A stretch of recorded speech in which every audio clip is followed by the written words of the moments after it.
Hey guys, welcome to my channel. My name is yayyyyy. What I wanted to do today is just let you guys get to know me because I do have a lot of new followers and answer a bunch of random questions that people have asked me just in one condensed format. So here we go. So I was born August 14th. I am 28. I am from Cincinnati, Ohio. If you know the area, I went to Walnut Hills in SCPA, or School of Creative and Performing Arts.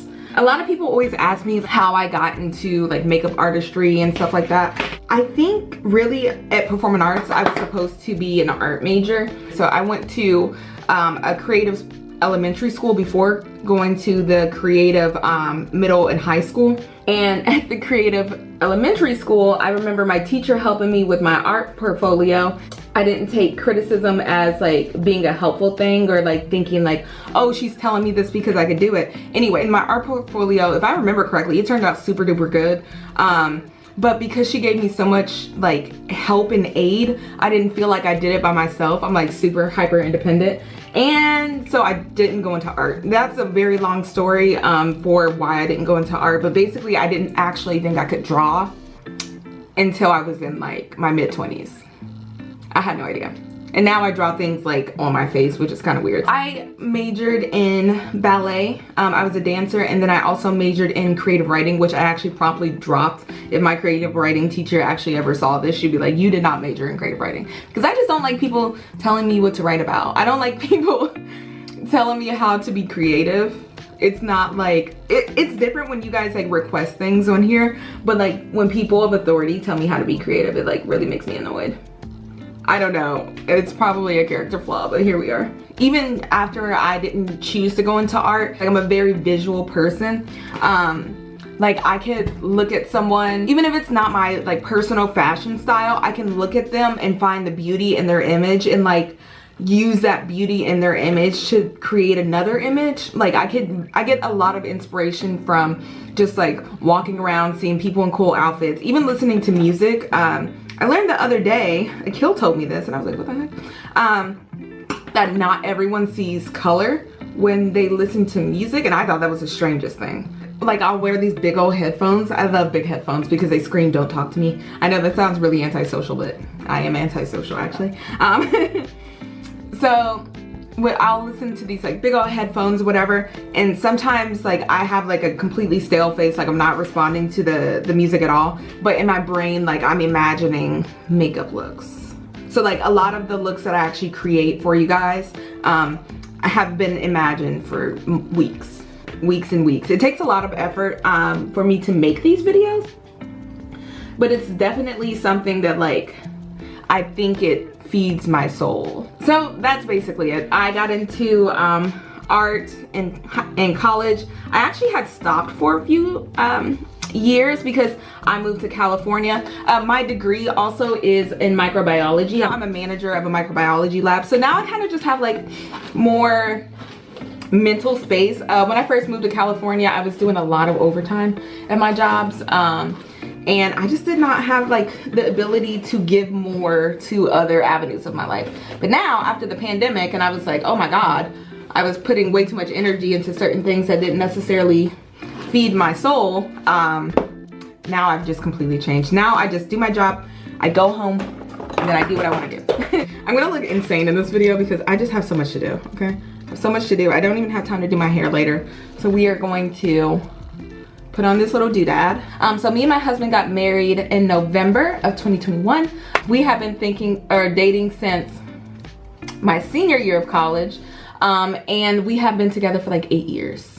Also, if you've never used one of these before, definitely try it. These things are amazing. So I guess now, so what else about makeup? I also really enjoy graphic liner makeup. Like, to be honest, the more the makeup stresses me out while I'm doing it, the more I'll like it afterward. It's like the stress that it causes on my body just like makes my lines so crisp, and that's why I love it the most. Oh yeah, this brow is just always so sassy.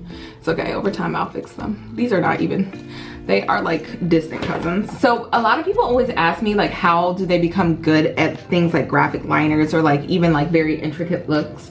And really you just have to practice over and over again, or you can dedicate hours to one makeup look. Typically when I do those like really intense looks, it takes me, I sit there for an entire day. I sit in front of these hot lights and I just work for hours. So if you just like kind of lock yourself in a room and just play with it and have no expectations, I really think that things will turn out really good for you. And you gotta remember too, it's about having fun.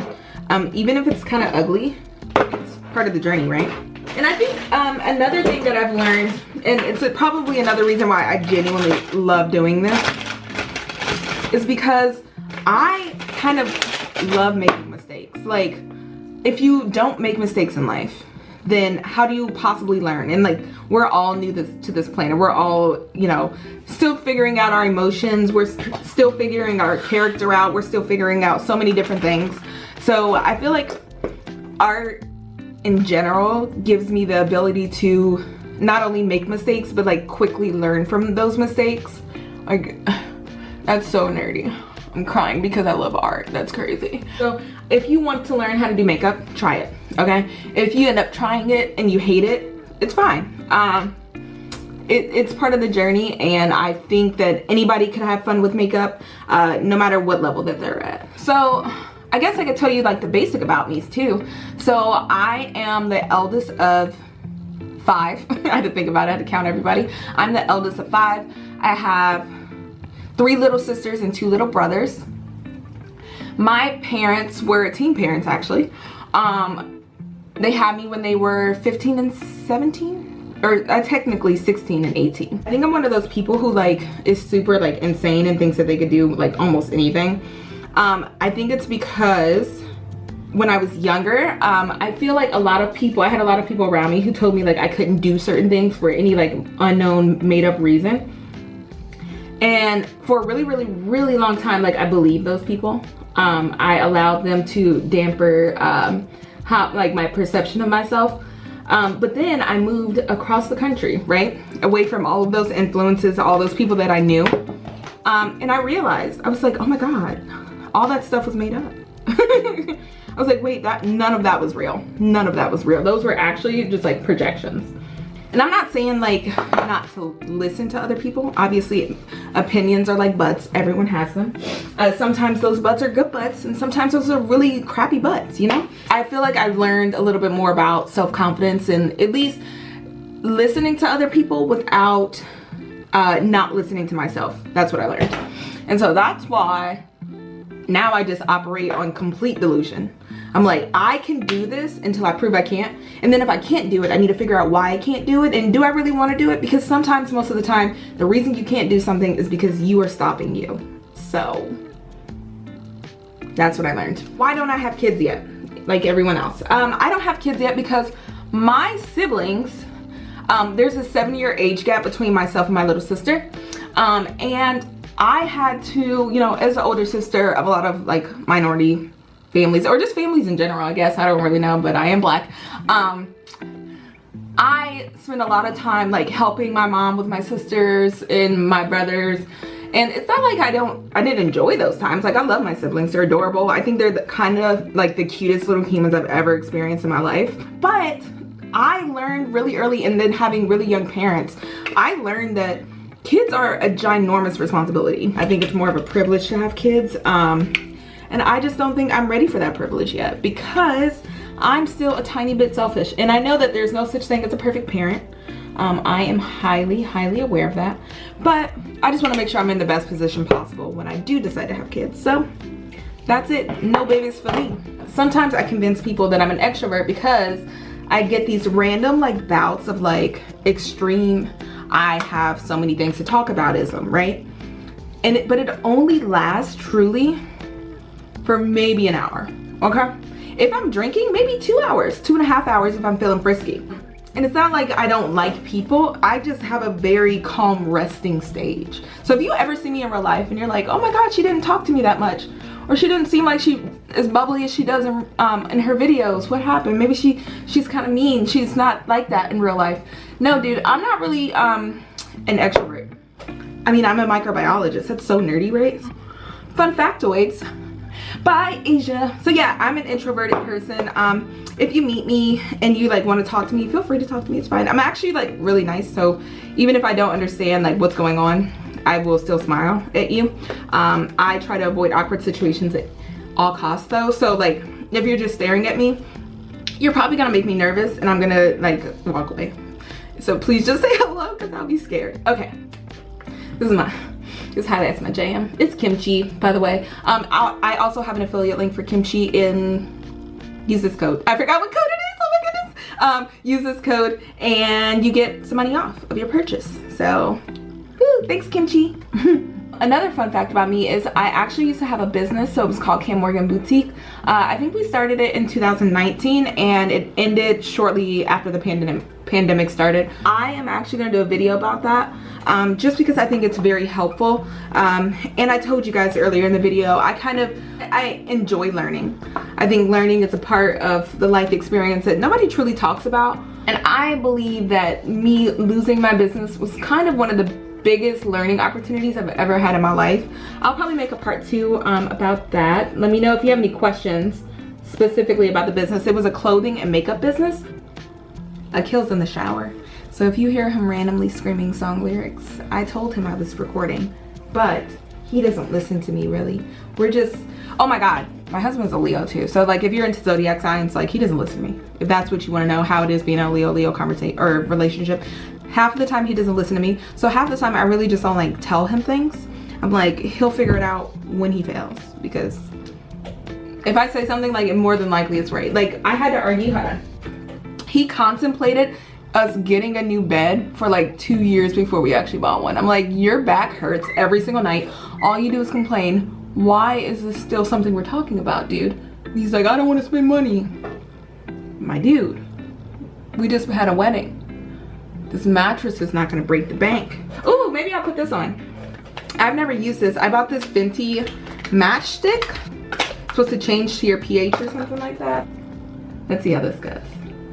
Ooh, it's changing colors. All right, so now I'm gonna put on some lashes and I'm going to give some tips, some personal tips on how to start in social media. If you do wanna get started in social media and you're like, how do I do it? Like, how much stuff do I need? I kind of think that because we have such expensive phones right now, it's so easy for people to just get started with just their iPhone.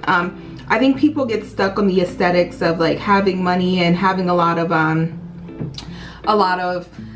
production behind your videos, but I think what's beautiful about like real content and real people on social media and why we actually like to follow certain people is that rawness. And if that's what you can do right now, all you have right now is a simple iPhone, I think you should go ahead and go for it using that iPhone. A lot of people may tell you that you can't do something. They'll be like, oh, you don't know how to do this, that's why you can't do it. But really, they just have a limited mindset. It actually has little to nothing to do with you, and you should kind of ignore it. Even if it's coming from somebody that you love, ignore it. Just ignore it. Sometimes people say things because they want to either protect you or they don't believe you could do it, but regardless, that has nothing to do with you. If you are making content that is not hurting anyone else, then I say that you just go for it. Okay, hold on. Let me put on this lash and I'll continue my spiel. But also make good financial decisions, because if you become one of those influencers that's like $3,000 or $300,000 in debt, 3,000 really isn't nothing, sadly, in debt, don't blame me, okay? Make good financial decisions too. It's really all about hard work and determination and blah, blah, blah, blah, blah, blah. But just keep in mind, guys, there's no such thing as fast money. Fast money always comes at some type of cost. So there you go. There you go. Go for it. Do you, boo-boo. Do you. So this is my final look, but I hope that I answered all you guys' questions. If you have more questions about like social media and how to get started and how to make money, definitely leave that down below. Leave that request down below. So thank you so much for watching my video, and I will definitely see you next time. Peace.